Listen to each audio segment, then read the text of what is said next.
Саламатсыздарбы урматтуу телекөрүүчүлөр. Менин аты жөнүм Иличбек Турдубекович. Кайрадан биз силер менен түз эфирдебиз. Бүгүн силер менен өткөнкү кундар боюнча жана байыркы кыргыздардын каяктан келип чыккандыгы боюнча сөз кылганбыз. Бүгүн сиздер менен Енисейдеги кыргыздардын социалдык, экономикалык, маданий турмушу боюнча сөз козгойбуз. Биринчиден, Енисейдеги кыргыздардын жашоо тиричиликтери кандай өткөн? Ошол шарттарда эмне кылышкан? Ошол жөнүндө тереңирээк ой жүгүртөбүз. Андан кийинки экинчи токтолууга кетчү нерсебиз бул диний ишенимдер, ырым-жырымдар кимге ишенишкен жана өлгөн адамдарды кандай кылып көмүшкөн жана кандай майрамдарды өткөрүшкөн, ошол жөнүндө сөз козгомокчубуз. Үчүнчүдөн, бул Орхон Енисей жазмасы жана анын тарыхый философиялык маселелери боюнча токтолобуз. Кыргыздардын тарыхын башка түрк же монгол элдеринин тарыхы сыяктуу эле терең изилдеп, өз кезиндеги мыкты окумуштуу академик Бартальд төмөнкү баасын жазат. Кыргыздар Орто Азиянын эң байыркы элдеринин болуп эсептелет. Орто Азияда жашап жаткан элдердин ичинен азыркы убакта сыягы өзүнүн аты тарыхта мынчалык эрте эскерилген бир да башка эл жок көрүнөт деп өзүнүн оюн жана окумуштуу китептерге чагылдырып жазып кеткен. Анысы кандай, азыркы биздин Орто Азиядагы элдердин арасынан, алардын ичинен казактардын, өзбектердин, тажиктердин, түркмөндөрдүн астында болуп, биринчилерден болуп, кыргыздардын тарыхы ушинтип ар кандай китептерде чагылдырып, биринчилерден кыргыздар көрсөтүлгөн. Кыргыздардын теги жөнүндө сөз жүргөндө алардын түрк элдеринин бир бутак экендигинде жалпысынан шек жок. Айрым европалык окумуштуулардын Кытай булактарындагы кыргыздардын сырткы өң түстүүлүгү тууралуу үзүл-кесил кабарга негизденип, кыргыздардын түрктөшүп кеткен элдердин урпактары катары божомолдогону да белгилүү. Арийне бүгүн Инди-Европа тил түркүмүндө сүйлөгөн калктар ар кыл расага таандык болуп, каалагандай эле түрк элдеринин ата бабасы да биздин заманга чейинки 2000 жылдыкта алар тарыхый баяндоолорду чагылдыра элекделе Европаид жана монголоид расаларындагы этностордун өз ара журулушу мекендигинде жашашкан. Демек, прототүрк диалекттерини сүйлөгөн кыргыздар биздин заманга чейинки 2000 жылдыкта эле бул эки расанын өз ара журулушкан белгилерин өзүнө камтыган эл болгон. Эмесе кененирээк биз Енисей кыргыздарынын социалдык экономикалык турмушу боюнча токтой кетелик. Енисейдагы кыргыз мамлекетинин калкы комплекстүү чарба жүргүзүшкөн. Анын ичинен малчылык, дыйканчылык, тоо кен иштетүү, балык уулоо, аңчылык өнүккөн. Бул жерден биз малчылык жана дыйканчылык боюнча токтоло кете турган болсок, кыргыздар азыркы кезге чейин ушул эки малчылык жана дыйканчылык менен ушул убакка чейин эмгек кылып келишет. Ушул малчылык менен дыйканчылык Енисейдин боюнда эле ошол эле кыргыздардын учурунда кенен кездешип, алар ар кандай жанакындай темирден жасалган куралдарды колдонушуп, иштетип келишкен. Тоо кен иштетүү боюнча дагы бул жерден токтото кете турган болсок, ошол кезде эле кыргыздар ар кандай темирлерди жана башка нерселерди иштетүү менен алектенип келишкен. Балык уулоо боюнча Енисейдин сол тарабы дагы, оң тарабы дагы балыкка аябай бай болгондуктан балык уулоо абдан кыргыздарда кенен өнүккөн. Жана ошондой эле аңчылык өнүгүп, аңчылык боюнча бул суроолор боюнча дагы кененирээк биз токтолуп кетебиз. Буудай, тааруу, арпанын эки түрүн кара курай айдашкан.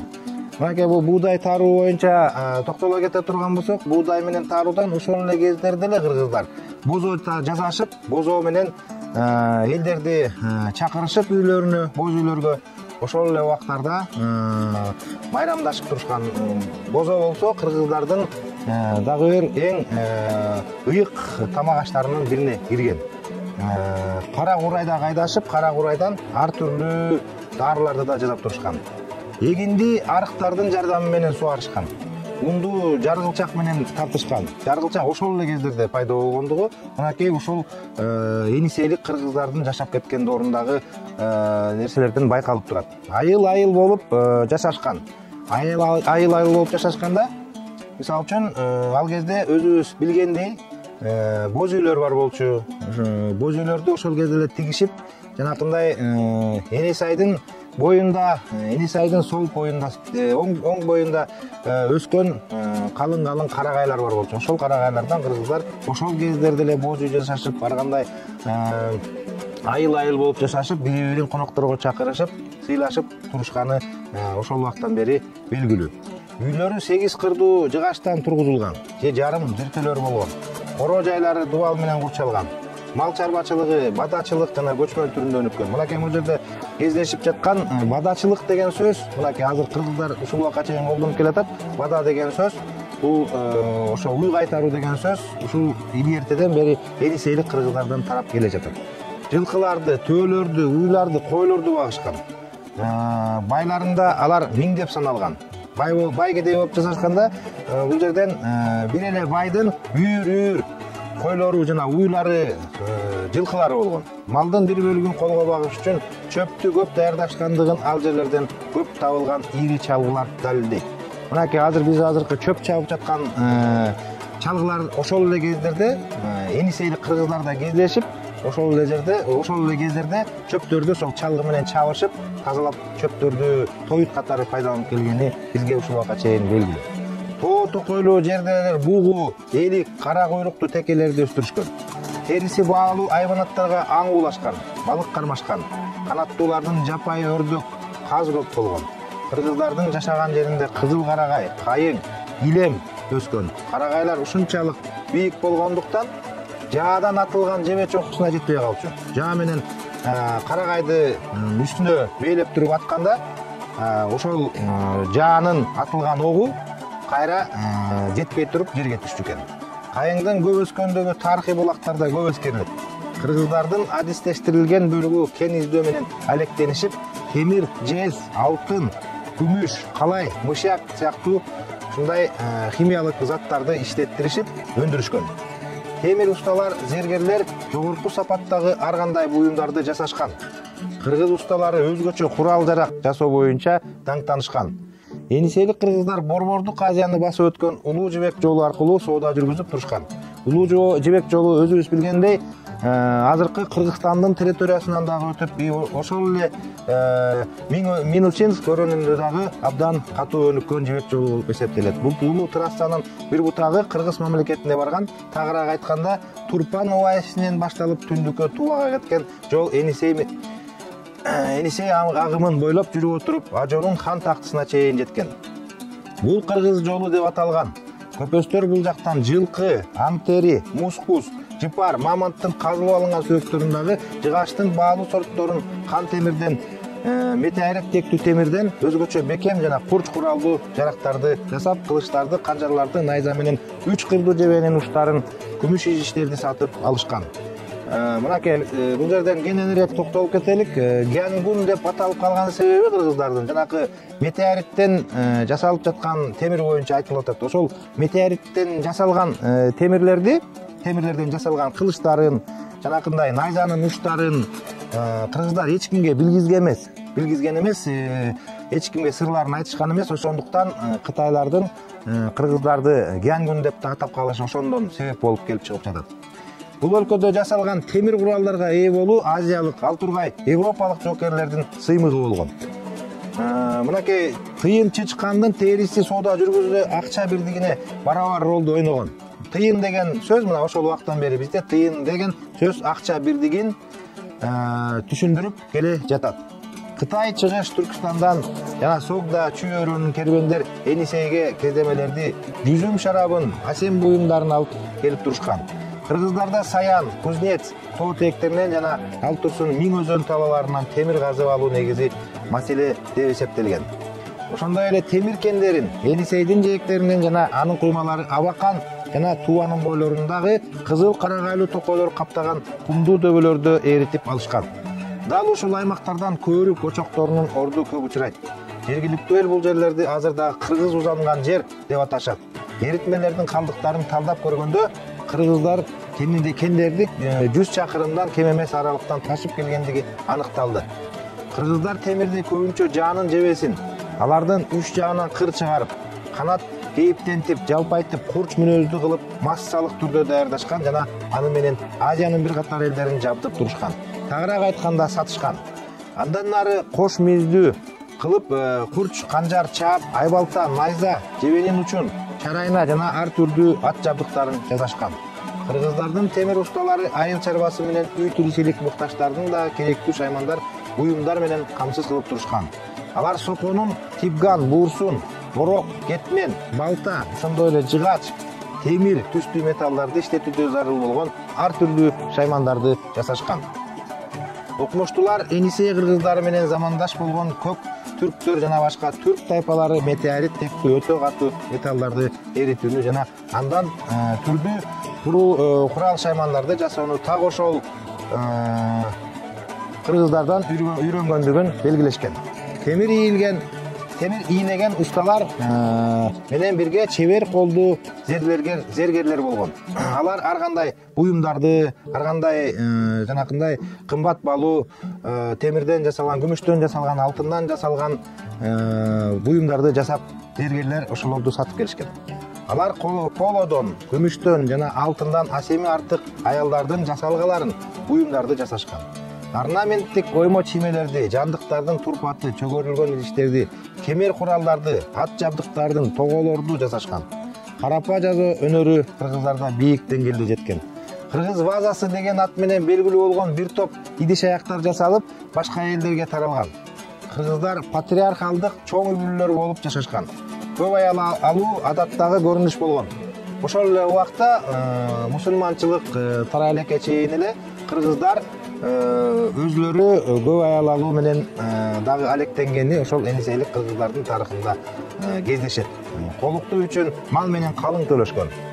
Кийимдери ар кандай кездемелерден, ошондой эле аң терилеринен тигилчү. Дөөлөттүүлөр кырлары жогору ийилген, шоншогой саймаланган ак калпактарды, кыргагы бийик тебетейлерди, чепкендерди кийишкен. Кыргыздардын өлүк кою ырым-жырымы жөнүндө Бичурин өлүк көмүү учурунда беттерин тытышпайт, тек маркумдун денесин 3 катар кылып оройт да аза күтүп ыйлашат.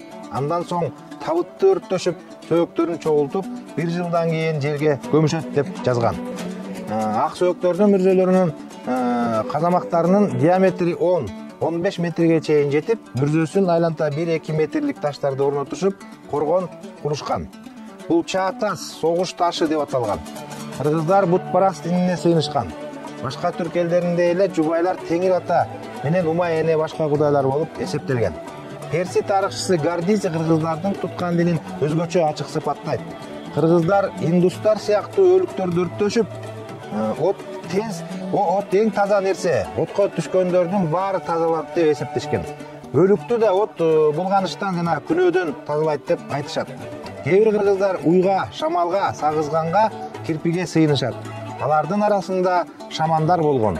Алар ар жылы белгилүү бир күнү бардык музыканттарды ала келишет да, көңүлдүү той үчүн баарын даярдашат. Музыканттар ойной баштаганда шамандар эстен танат. Ушул учурда андан шамандан бул жылы эмне болот деп сурашып турушкан. Алар баарын алдын ала айтып, жана көпчүлүк учурда анын айткандары туура келген. Алтай тоосунун түндүк чыгыш жагын жана Енисей дарыясынын жогорку агымын бекемдеп мамлекет курган кыргыздар 5-кылымда өздөрүнүн жазуусун жаратат. Америкалык изилдөөчү Канин Катиснер дүйнө тилдеринде деген чыгармасында азыр биздин билгендерибизде негизделгенде эң байыркы түрк эли кыргыздар. Алардын жазуу эстеликтери мындан 2000 жыл мурда эле бар болчу деп жазган. Бул жерден токтоло кете турган нерсе, ошол кезде орустун окумуштусу Радулов деген тарыхчы жана окумуштуу кыргыздардын деп кыргыздардын жазмасын кыргыздардын деп атабастан ошол жазууларды Орхон түрк тилдери деп атап, азыркы ошол Сибирде табылган жазуулар Орхон түрк тилинде деп эсептелип жазылып келе жатат.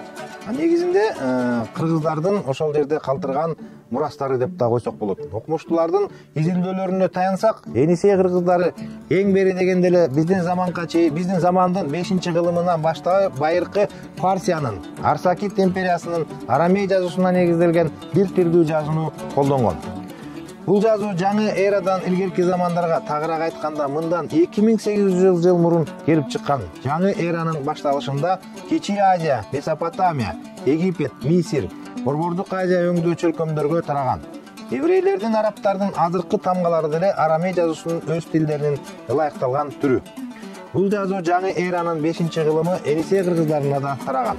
Енисей жазууларында 39 тамга болгон, анын 5-өө үндүү. Кийин кыргыздардан көк түрк кагандыгына, алардан кийин уйгурларга, басмылдарга таратылган. Ошентип, алымча кошумчаланып, өзүнө ылайыкталган байыркы кыргыз жазуусу Енисей жазуусу деп аталган. Орхон Енисей жазуусу таш жазуу эстеликтерине табылгандан кийин 1889 жана 1961 жылдары илимде кеңири белгилүү болду. Енисей Орхон таш жазуулары түрк кагандыктарынын доорундагы окуяларды чагылдырат. Ошондуктан алар байыркы түрк жазуусу деп аталып калган.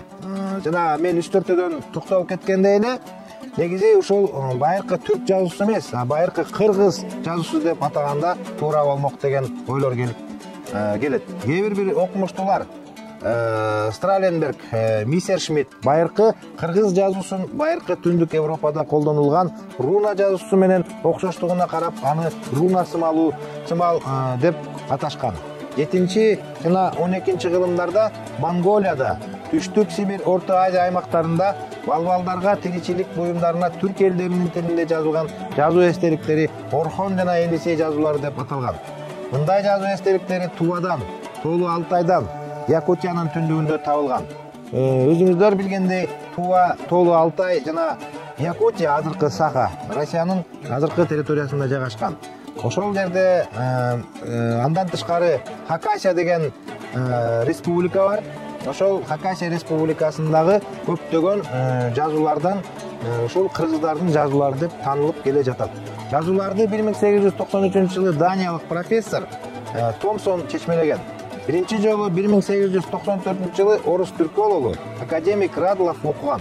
Бул жазууну Енисейдеги кыргыз мамлекети, Чыгыш түрк кагандыгы, Уйгур кагандыгы, Жети суу, Чыгыш Түркстандагы бир катар түрк өлкөлөрүнүн калкы колдонушкан. Биздин замандын 1000 жылдыктарында түрк коомундагы этностук, социалдык, чарбалык жана маданий өзгөрүүлөр жөнүндө кенен айтылган. 14 анча чоң эмес эпитафиялык көр башына коюлган таштарда чегилген руникалык жазуулар талас өрөөнүндө табылган.